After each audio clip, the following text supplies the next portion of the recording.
Okay, I'm going to do a quick video on all the stuff that's in Josie's port change bag.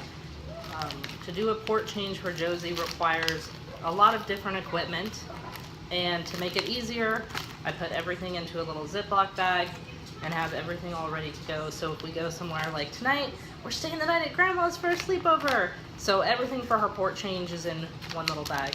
Some extra stuff that we put in the bag that's not part of the normal port change stuff is Unisolve. Unisolve I bought on Amazon. It's $8.74 for this box. And they're little wipes that you can use to help dissolve the adhesive. Josie's worst part of the port change for her is getting the old Band-Aid off. So we use 2 of these during the process of removing her old port. One is to take the Hypafix off that layer, and then we also use a second one to take off the actual port. So we use 2 of those every single time we do a port change. They're really great. The second thing we put in is skin tack wipes, which most people are familiar with. It's a skin barrier. It also makes it the skin a little bit sticky for the adhesive to stick to. And we purchased this on Amazon. It was $13.98 for a box, and we just use one per port change. The next thing that we use for Josephine, which has been a matter of trial and error, is finding what works best to cover the ports. And we like this Hypafix, and I purchased this box on Amazon for $9.10.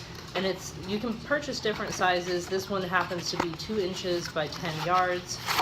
And we've been using it for a very long time, and you can see there's still tons of it left. It has more of a cloth-like feel to it than what some of the other tapes that people use have.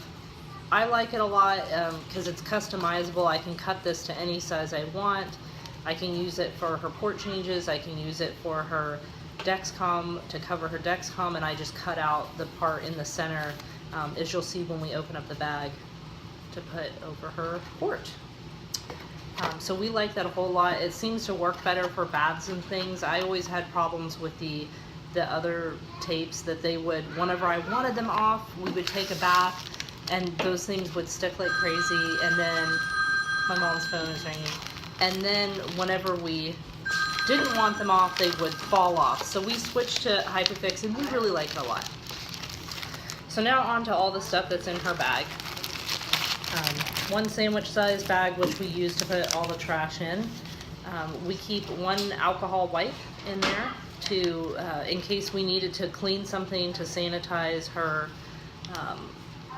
insulin, or whatever we may need it for. I always keep 1 bag in there, and that's Josie's Dexcom going off. She just ate pizza, so she's high. She happens to be,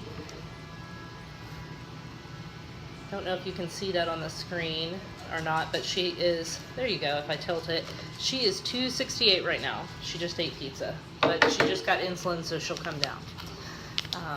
The skin tack, we keep 1 of those in there. We keep 2 of the Unisolves, as I said before. We use 2.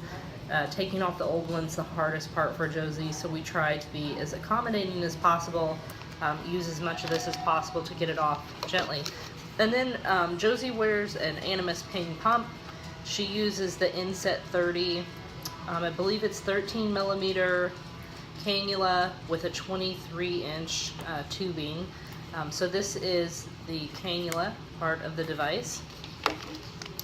And then this is her tubing, which she gets pink. You know, makes it a little bit funner to do a port change. And then this is what the insulin goes in, the insulin canister that goes into her pump. And then this is the Hypafix that I've cut to the length and size I like it, with a little hole cut out for her port to stick out of. I detach her from the port for various reasons. For clothing changes, for bath time, we go ahead and take her port off of her. So I like to set her tape up where I can remove her port whenever I want, if I want to remove it. That's how I like it. So thanks for watching the video. This is the end of the first one. We'll do another video doing Josie's port change.